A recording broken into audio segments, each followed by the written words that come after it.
Can I have the Majanko?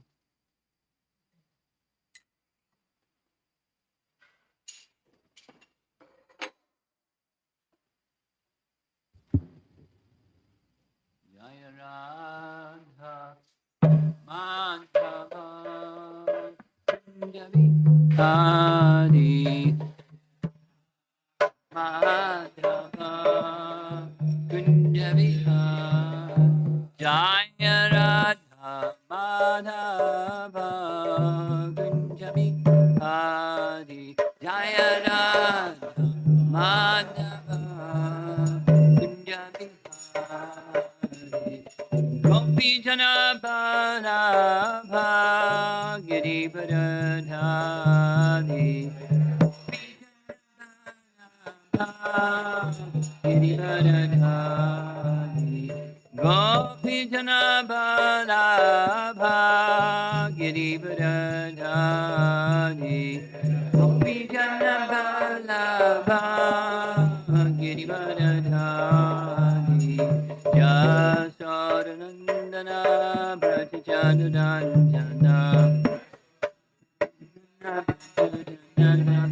Yasodanandana Brajachandana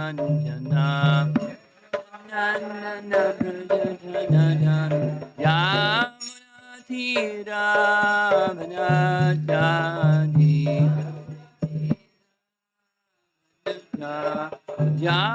Yamunatira Vanachadi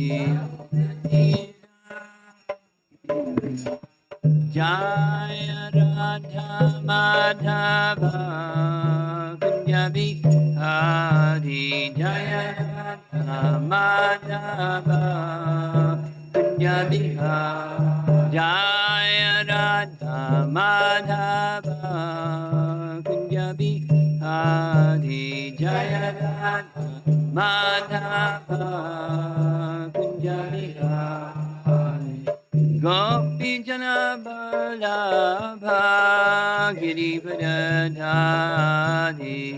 Gopi Jana Balabha Giri Baradhari Gopi Jana Balabha Giri Baradhari Gopi Jana Balabha Giri Baradhari Yasodanandana Brajachandana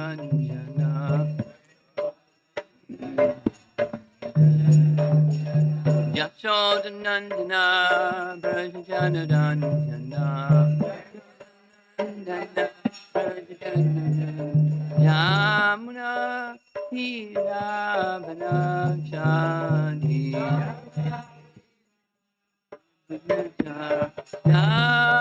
Yamunatira Vanachadi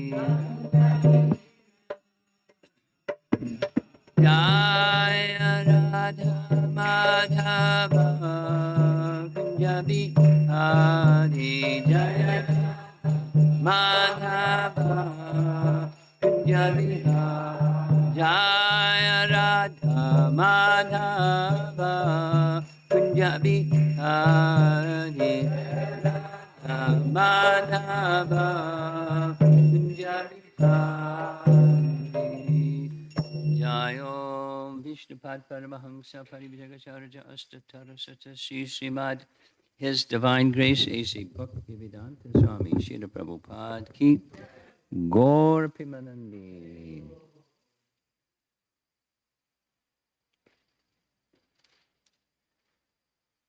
Om Namo Bhagavate Vasudevaya. Om Namo Bhagavate Vasudevaya. Om Namo Bhagavate Vasudevaya. I'm going to read this morning from Canto 2, Chapter 3, texts 13 and 14. Translation for text 13. Shaunaka said, The son of Vyasadeva, Srila Shukadeva Goswami, was a highly learned sage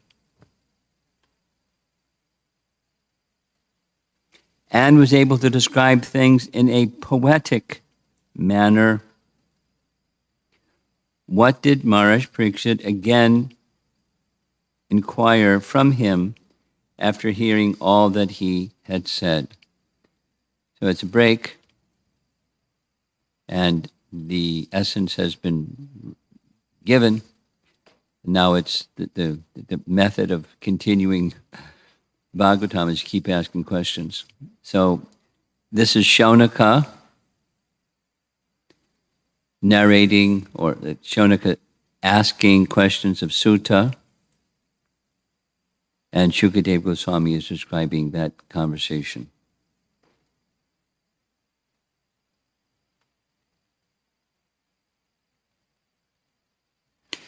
Purport by Srila Prabhupada. A pure devotee of the Lord automatically develops all godly qualities.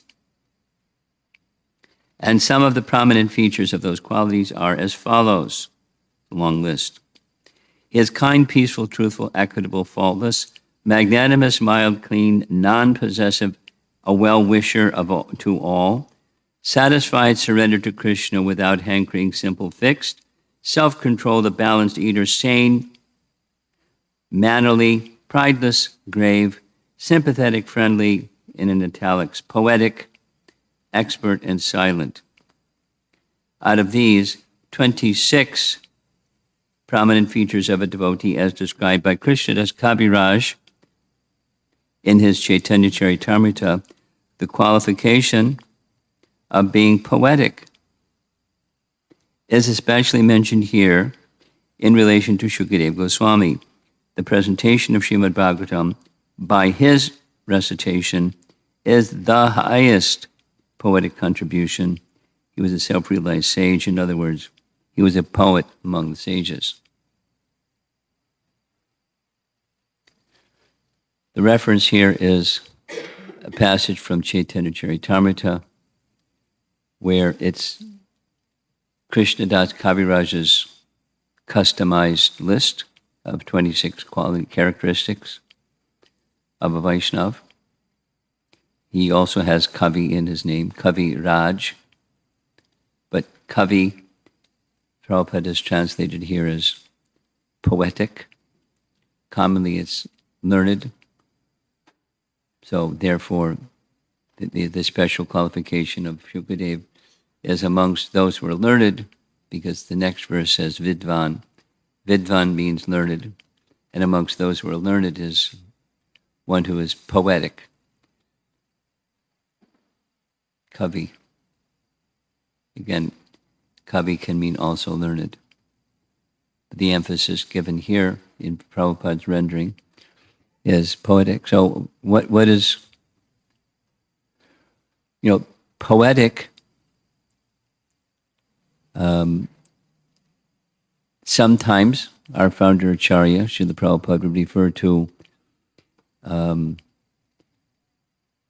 the writers of creative poetry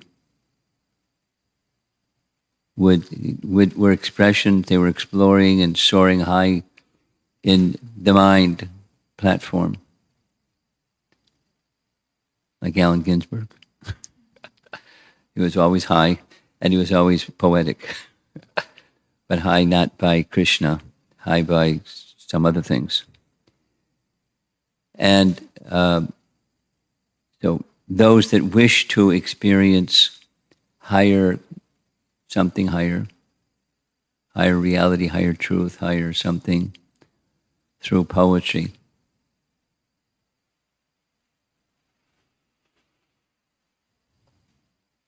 And it may be, poetry may be ornamental and aesthetic and pleasing to the mind, pleasing to the ear, to hear poetry, recitation of poetry.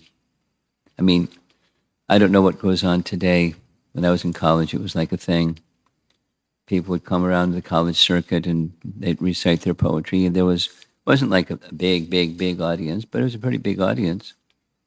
And, people would sit with their intoxication cap on and listen to poetry readings. And so the point is, Srila Prabhupada would refer to poetic expression as a happiness or a sensation within the mind, finding happiness within the mind through poetry. Now, it doesn't have to be. In fact, that material platform of poetry is a reflection, and a distorted reflection at that, of the transcendental poetry. So why transcendental poetry? Well, it's easy.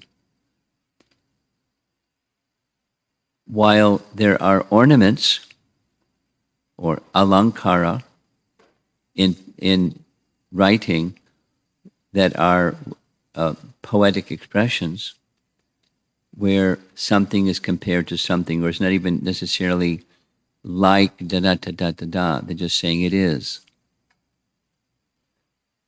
So if there's something that's beyond your experience, that's transcendence, and you'd like to indicate that which is beyond your experience or transcendental, you can say it's like. But anything that's here doesn't match transcendence, but it's gesturing in the direction of. A popular example, to say the moon is in the branches of the tree. Moon is not in the branches of the tree, but you look in the direction of a tree, and within the direction of the tree, on the distance, there's the branches of the tree. Beyond the branches of the tree, there's the moon. So our acaryas and learned vidvan personalities in describing transcendence would often use poetry. Some were really good at it, not just good at it. They were expert in creating imageries through words that give us an inkling of that which is beyond our experience. Classic is Rupa Goswami. So many of his writings were like that. And in many cases, he wouldn't even use like or as, but it would just, is this, is that. Anyway, Shukadev Goswami, as the speaker of Srimad Bhagavatam, was not only learned, because that's the next verse, Vidvan, but he was Kavi. And amongst the Vidvan, he was the poet among the sages. So that's how Prabhupada is emphasizing this word Kavi. It's the last word of the sloka. Rishim Kavim. Rishim, one who is well versed, and thus an adjective to describe Kavim, poetic amongst those who are well versed. Today is the disappearance day of Bhaktivinoda Thakur. How poetic was Bhaktivinoda Thakur? How many poems did he write? Practically like this Manushiksha commentary on a book, a writing of Raghunath Das, along with his explanations, which are highly philosophical. Then it's just his nature. He would write some songs or some poems that embellish or express in a poetic fashion the Siddhanta or the teachings that he expressed in his commentary. It was certainly poetic. Without seeing so many examples, so many of Bhaktivinoda Thakur's songs, it's just poetry.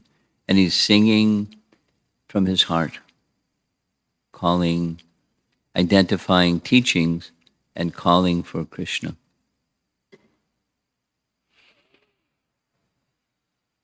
Sharanagati, collection of songs, very poetic. Oh, Kavi, he also.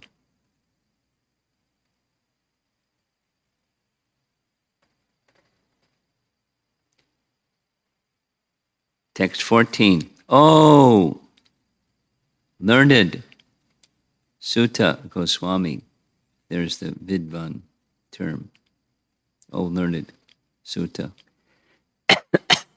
Please continue to explain such topics to us, the topics discussed between Shukadeva and Maharaj Parikshit. We are all eager to hear. Besides that, topics which result in the discussion of Lord Hari should certainly be discussed in the assembly of devotees. So there's the warm-up or the preamble or that which invites, just like this. This is not directly Lord Hari, it's appreciating that which leads to discussions about topics of Hari. So this is also worthy to be in the pages of Srimad Bhagavatam. Purport, as we have already quoted, from the Bhakti Rasamrita Sindhu of Rupa Goswami, even mundane things, if dovetailed in the service of Lord Sri Krishna, are accepted as transcendental. For example, the epics or histories of Ramayana and Mahabharata, which are specifically recommended for the less intelligent class, parentheses, women Shudras and unworthy sons of the higher castes, are also accepted as Vedic literature because they are compiled in connection with the activities of the Lord. Mahabharata is accepted as the fifth division of the Vedas, after its first four divisions, namely Samayajur, Rig, and Atharva. The less intelligent do not accept Mahabharata as part of the Vedas, but great sages and authorities accept it as the fifth division of the Vedas. That's a Tattva Sandarbha topic explored nicely, not exhaustively, but nicely by Jiva Goswami. I would say compellingly. Bhagavad Gita is also part of the Mahabharata, and it is full of the Lord's instruction for the less intelligent class of men. Some less intelligent men say that the Bhagavad Gita is not meant for householders. I didn't know that.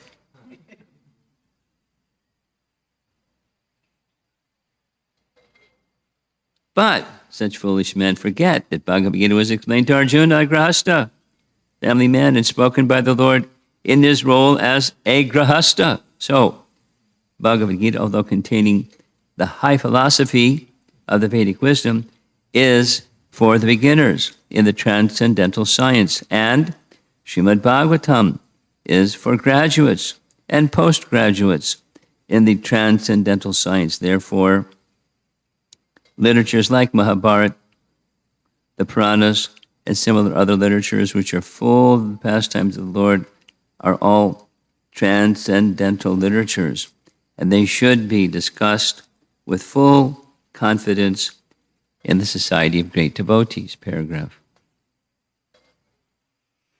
The difficulty is that such literatures, when discussed by professional men, appear to be mundane literature, like histories or epics, because there are so many historical facts and figures. It is said here, therefore, that such literatures should be discussed in the assembly of devotees. Unless they are discussed by devotees, such literatures cannot be relished by the higher class of men. So, the conclusion is that the Lord is not impersonal in the ultimate issue. He is the Supreme Person, and he has his different activities. He is the leader of all living entities, and he descends at his will and by his personal energy to reclaim the fallen souls. Thus, he plays exactly like the social, political, or religious leaders, because such roles ultimately culminate in the discussion of topics of the Lord. Such preliminary topics are also transcendental. That is the way of spiritualizing the civic activities of human society. It's a nice hint about, bridge preaching somehow. That which leads to is also beneficial. Men have inclinations for studying history and many other mundane literatures, stories, fiction, dramas, magazines, newspapers, etc. So let them be dovetailed with the transcendental service of the Lord, and let all of them will turn to the topics relished by all devotees. The propaganda that the Lord is impersonal, that he has no activity, and that he is a dumb stone without any name or form, has encouraged people to become godless, faithless, demons. And the more they deviate from the transcendental activities of the Lord, the more they become accustomed to mundane activities that only clear their path to hell instead of return them home back to Godhead. There's an asterisk with a note at the bottom. Even 50 years ago, the social structure of all Indians was so arranged that they would not read any literature that was not connected with the activities of the Lord. They would not play any drama not connected with the Lord. They would not organize a fair or ceremony not connected with the Lord, nor would they visit a place that was not holy and sanctified by the pastimes of the Lord. Therefore, even the common man in the village would talk about Ramayana and Mahabharata, Gita, and Bhagavatam, even from his very childhood.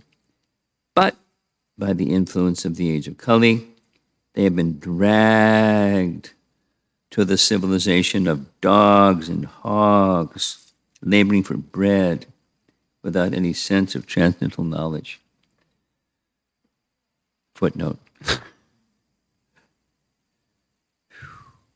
Prabhupada. Concluding, Srimad Bhagavatam begins from the history of the Pandavas. That's chapter 7 of Canto 1. Srimad Bhagavatam. With necessary politics and social activities, and yet Srimad Bhagavatam is said to be the Paramahansa Samhita, or the Vedic literature meant for the topmost transcendentalists, and it describes Param Jnanam, the highest transcendental knowledge. Pure devotees of the Lord are all Paramahansas, and they are like the swans who know the art of sucking milk out of a mixture of milk and water. Prabhupada's purports are so effulgent, so much light.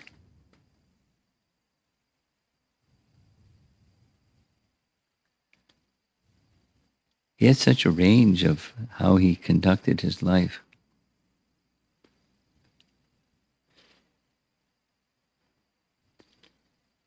You were asking the question, how did Bhaktivinoda sleep so little and how do you get there? It's just such enthusiasm for service. It's energizing to the soul. Of course, it's depending upon descending mercy to be able to do like this, but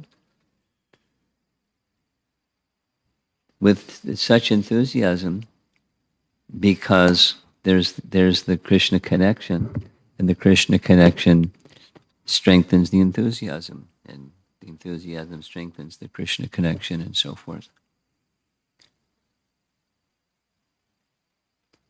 So this is it's a transition section. These couple verses transition from a long narration by Shukadev Goswami to Maharaj Parikshit in response to his question.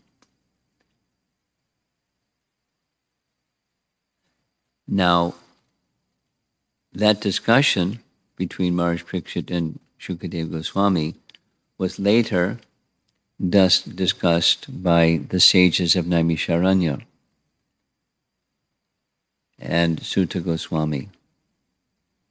So that's how the Bhagavatam begins, the exchange between those two, and then we find Maharaj Parikshit being met by Shukadev Goswami at the time of his death, etc., etc.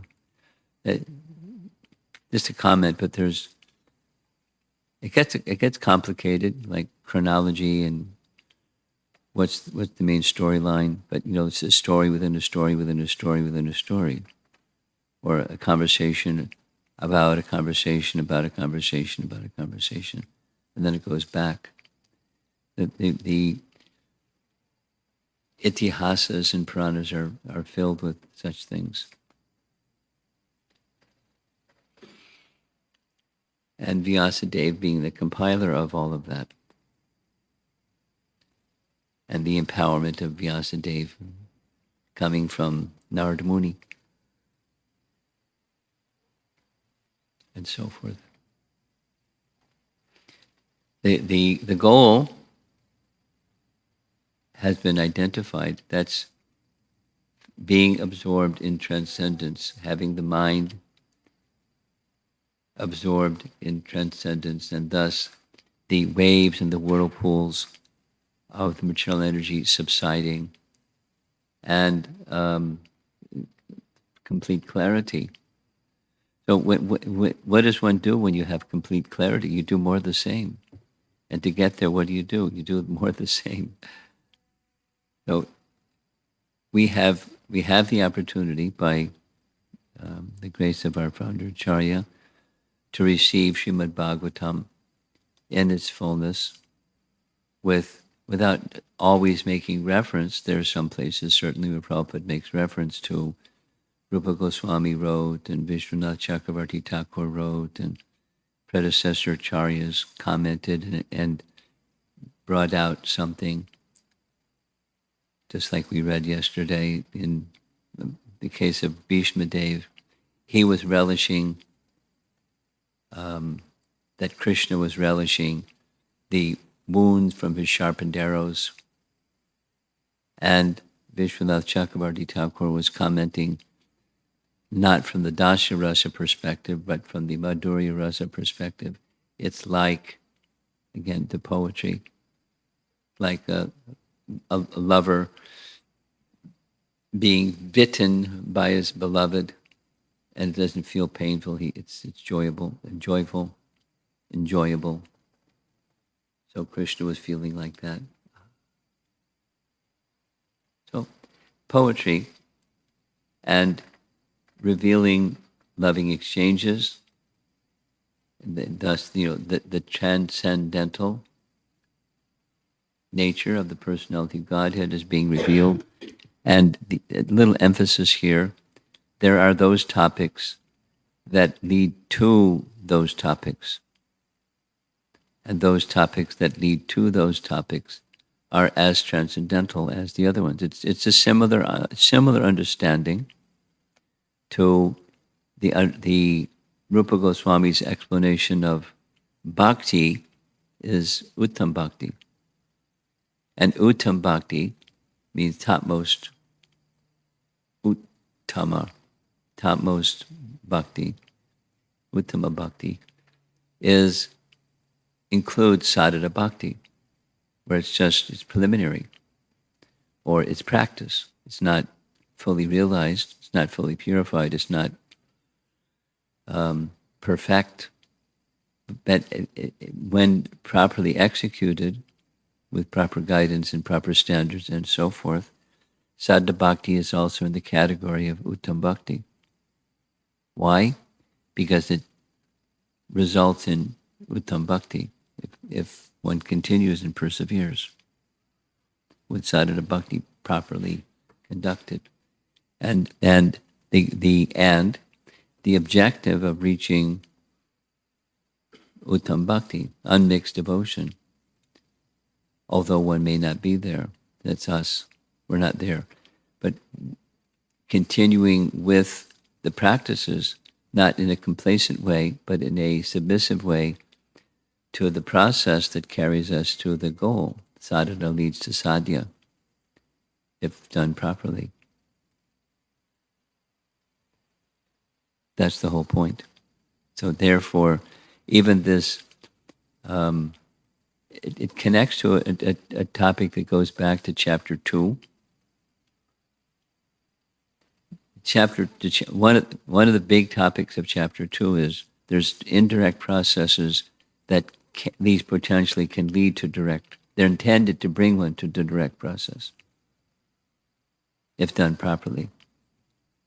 And but even the preliminary bhakti topics are on the as good as on the transcendental plane, as good as transcendental as unmixed devotion, the direct glorification of the name, quality, pastimes, etc., of the personality of Godhead. Naturally, devotees will like hearing directly about Krishna's activities and the exchanges of love between Krishna and his devotees, and particularly appreciative of the love that the exchanges of love between Krishna and the residents of Vrindavan, and understanding, appreciating, hearing, remembering those topics hold a special place in the heart and in the minds of sadhakas. At the same time, caution that from Prabhupada, the Bhagavatam is comprehensive.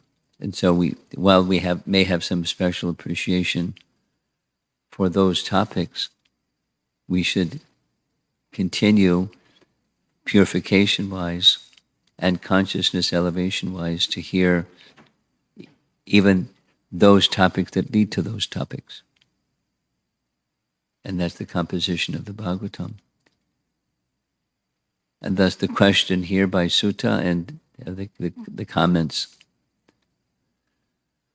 coming up. Preliminary, that which leads to, is as good as that which it leads to.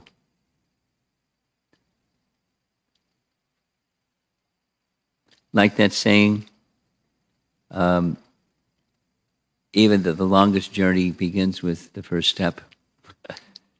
So once the journey has begun and you don't desist from the journey, following the step-by-step direction-wise, you'll get there. So that's the journey of sadhana bhakti and the topics of the Bhagavatam that lead to this cream topics. They're as valuable, they're as important to us, we shouldn't neglect them.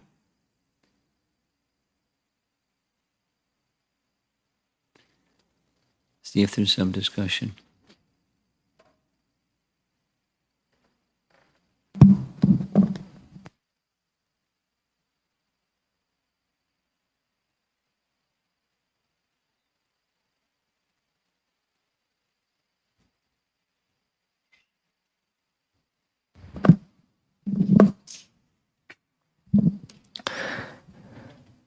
Maharaja is curious about, in the previous verse, this in the purport, Prabhupada says these qualities, he mentions the 26 qualities, develop automatically in a devotee. Okay, yeah, I was meant to speak about that. So you want to hear what does the automatically mean?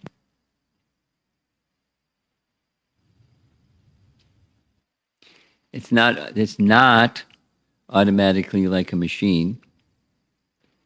It is automatically in the sense that the fruits and flowers of a plant or a tree or something naturally, in due course of time, naturally manifest.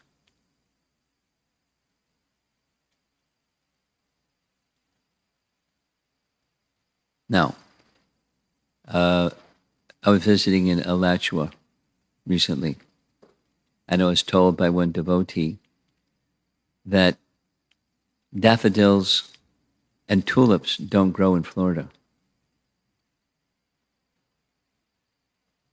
So you can try planting tulip bulbs in Florida, they're not going to grow.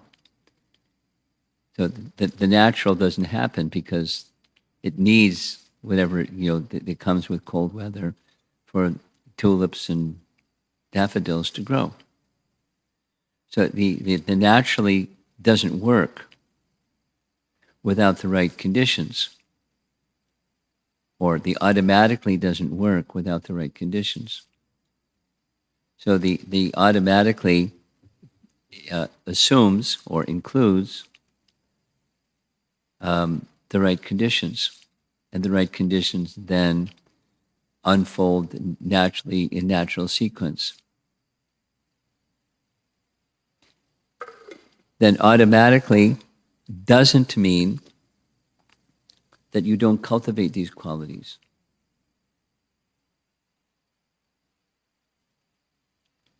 A very nice example, just because of recently having spent so much time with Manashiksha, while emphasis at the very beginning of Manashiksha is in 3 verses, who is eligible, then comes what are the obstacles for those who are eligible. There's the do, and then there's the do not. And the do not requires, a broom or pulling weeds. Anartha nivritti doesn't mean automatically ho hum. It means part of the natural process of gardening is you pull weeds.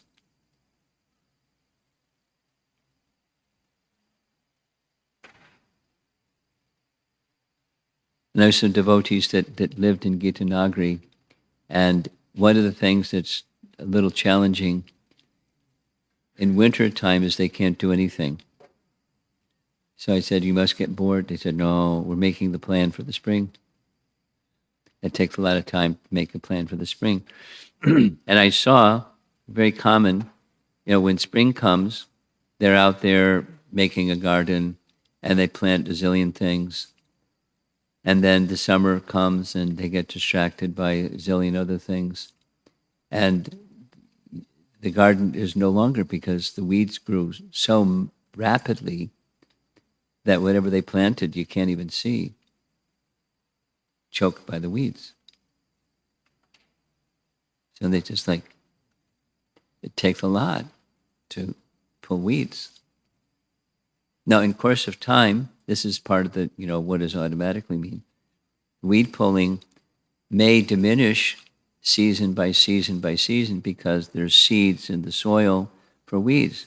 But you don't just clip the tops of the weeds, but you remove at the root the weeds and do it year after year. It makes the garden place less likely to have weeds because the seeds have been matured and they were all removed.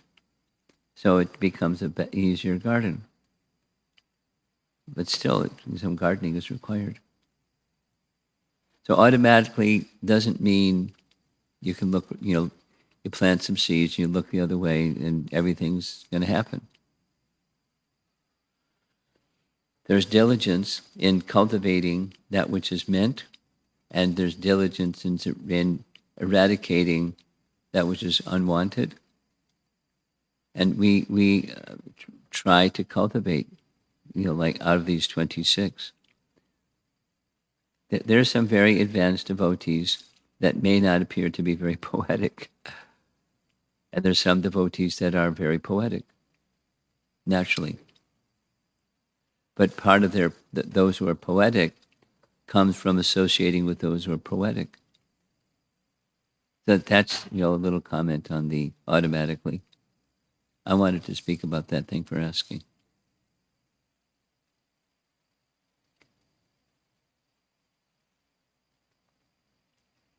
The 25 qualities, using a metaphor, the 25 qualities are like the cart, and there's the horse that pulls the cart.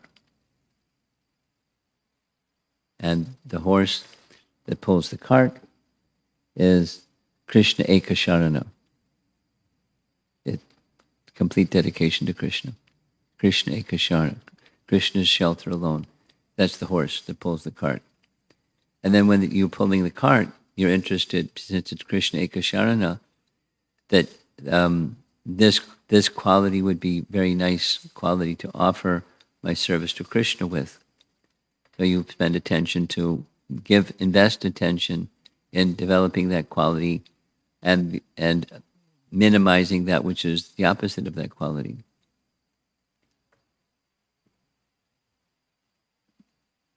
Let's take a look at the list.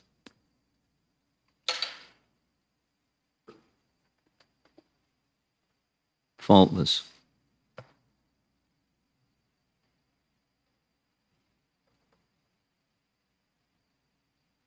Magnanimous, mild, clean. Okay, automatically, I just be clean. There's cultivation. And then there's degrees, and there's degrees, and there's degrees.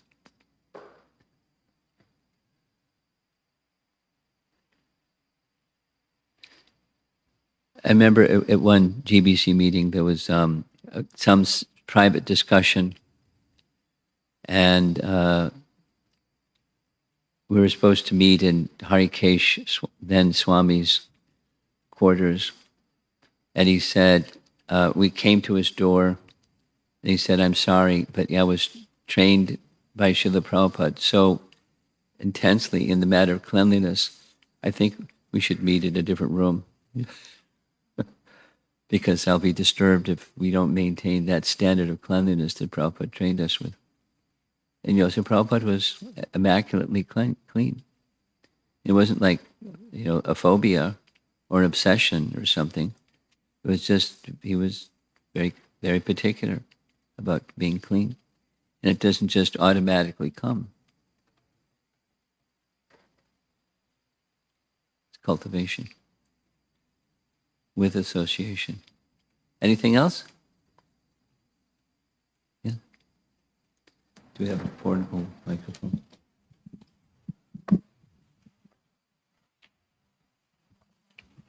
Hare Krishna Guru Maharaj. Why the topics of Pandavas were taken in Srimad Bhagavatam? Like, is it for us to know about the great personalities like Bhishma Dev, Mother Kunti?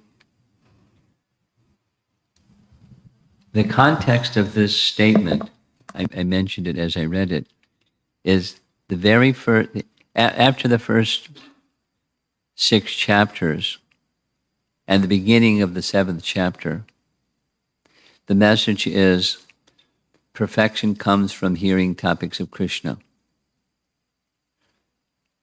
So, Shaunaka says, topics of Krishna, please, topics of Krishna, please, topics of Krishna, please. So Sutta starts talking about the Pandavas. And Prabhupada points out, he wants to hear Krishna Katha. Why is he speaking about the Pandavas? And then he supplies the answer. Because speaking about the Pandavas is speaking about Krishna because they're connected to Krishna. Purposeful. Topics of Krishna includes topics of those connected to Krishna. And sure enough, that's what happened in the course of the rest of the 7th chapter. Okay?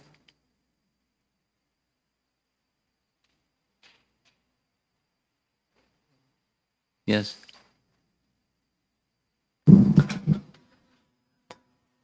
My question, Maharaj,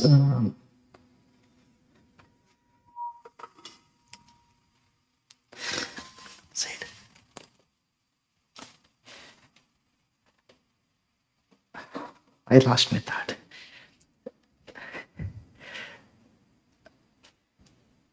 I mean, from sadhana bhakti leads to sadhya bhakti. I mean, from bhakti perspective, it is clear. But then when somebody follows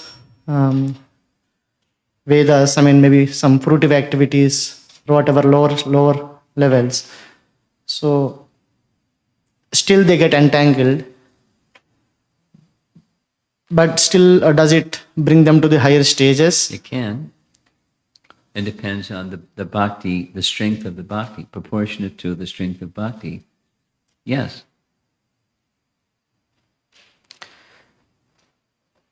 Can I? Yeah.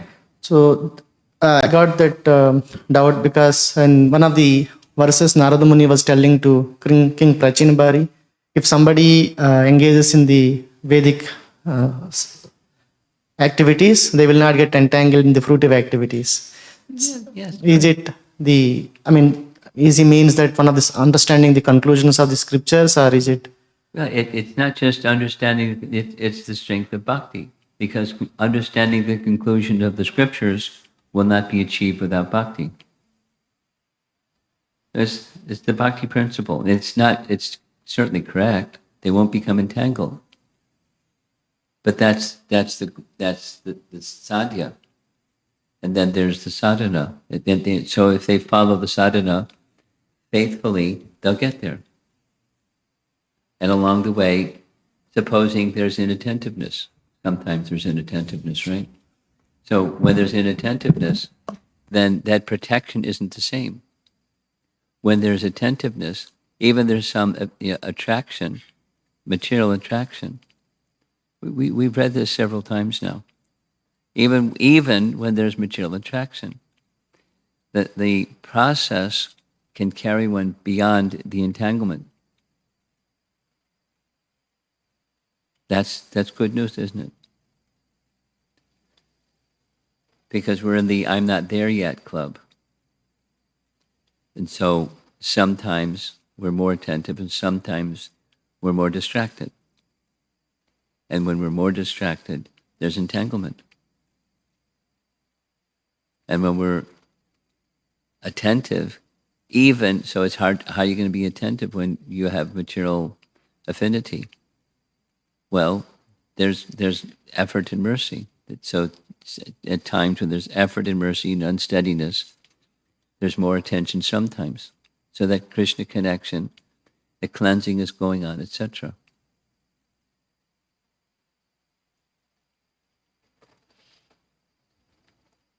To reach the goal, the sadhya, just like, you put in the wrong address in your GPS and you're not going to get to where you want to go.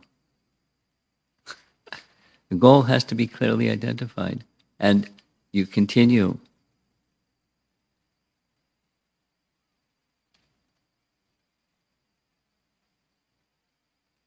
Okay? Don't worry. Don't worry about, will I get entangled? Give your attention to, that's a possibility, depending upon my inattentiveness. Now let me be attentive. Or strive. And one who strives, Krishna will help. That's the reassurance. Okay, Srila Prabhupada ki jai.